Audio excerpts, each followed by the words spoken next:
Hello, मी शशिकला बापूराव वाघमारे. माझ्या मिस्टरांना अगोदर अटॅक आला होता 2005ला. त्यांचं बायपास सर्जरी केलं, पण ते 5 वर्षानंतर गेले. त्याच्यानंतर मला आला. मग माझ्या मुलांनी बाहेर प्रायव्हेटमध्ये नेलं. तिथे माझी एंजिओग्राफी केल्यानंतर माझे 3 ब्लॉकेज निघाले. मग मुलांनी ऑनलाईन शोधलं माधवबाग. तिथं आल्यानंतर मी 7 दिवस ॲडमिट होती. खूप चांगली व्यवस्था आहे त्यांच्याकडे.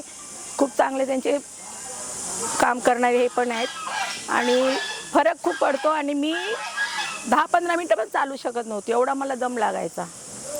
आणि माझं 75 वजन होतं. मग माधवबागला आल्यानंतर माझी 15 वर्षानंतर बीपीची गोळी चालू होती. 15 वर्षानंतर माझी 7 दिवसातच बंद झाली बीपीची गोळी. खूप चांगले त्यांचं सर्व्हिस आहे, खूप चांगलं आहे. माधवबाग म्हणजे बेस्ट माधवबाग आहे. त्यांची सर्व्हिस पण खूप छान आहे. आणि आता मला काहीच त्रास नाही होत. 75 होता अगोदर, आता 65 आहे. तरी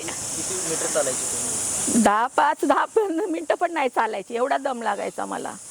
आता काहीच नाही. आता मी पळते, जाते. सकाळी 10-15 म्हणजे 1-1.5 तास करते. आता व्यायाम करते, माधवबागचा व्यायाम करते. औषध अजून बी मी फॉलोअप घेते 2 महिन्याला 3 महिन्याला. खूप चांगली सर्व्हिस आहे आणि खूप छान आहे. ज्यांना कोणाला त्रास असेल त्यांनी माधवबागचीच ट्रीटमेंट घ्यावी. बीपी 160-70 असायचा, 80 असायचा. आता नाही. आता इथे आपल्याला 20 आहे, 120 आहे, 110 आहे असं येतो. आणि माझी बीपीची गोळी तर कंटिन्यू बंदच आहे. पंचकर्माचा अनुभव पण खूप छान आहे. खूप सर्व्हिस छान देतात बायका. लेडीज आहेत, लेडीजला लेडीज आहेत, जेंट्सला जेंट्स आहेत. खूप छान सर्व्हिस देतात. आता मी 5 वर्ष होते मी येते. 2022 पासून मी 26 अजून मी माझं चालू आहे. पण असंच मी चेकअपला म्हणून येते. पण आता मला काही त्रास, पुढचा काहीच त्रास नाही आहे. खूप व्यवस्थित आहे माझी तब्येत.